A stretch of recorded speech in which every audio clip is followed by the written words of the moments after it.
স্বার্থপর এই দুনিয়া, খোদার কসম কারো জন্য থামে না, বড় স্বার্থপর এটা।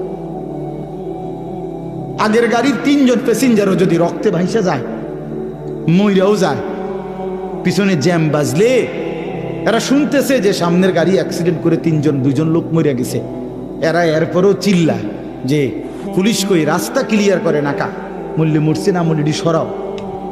কারো হাতে সময় নাই।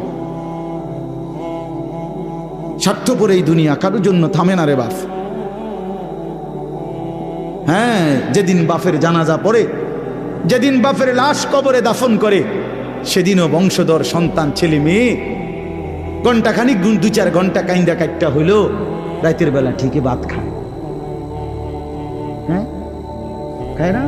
পাশের ঘর থেকে খানা আনে, আবার ওরা ঠিকই খায়। স্বার্থপর দুনিয়া যে, থামে না রে ভাই, থামে না দুনিয়া। ওই জন্য আমাদের কারোর জন্য থামবে না। তুমি আমি মরে গেলে শেষ।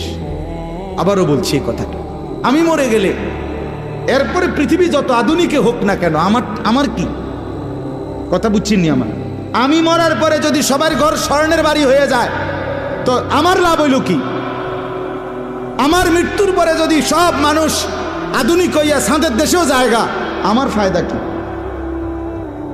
আমি তো নাই, আমি তো মরে গেলাম। যে কবরে চলে গেল সে কি আর ফিরে আসবে? আল্লাহ আমাদেরকে বুঝ দান করেন।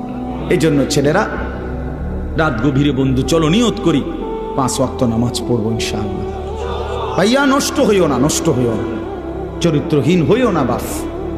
আমার একটা শেষ অনুরোধ, তোমরা ছেলেরা যারা, তোমাদের কাছে আমার শেষ আবদার, তোমরা সবাই জানো ভাই, ওই যে গাজা, ফিলিস্তিন, লেবানন, বিশেষ করে গাজায় মুসলমান মা বোন, এতিম বাচ্চা, মুসলমানের রক্তে আল্লাহর জমিনটা ভাইসা গেছে।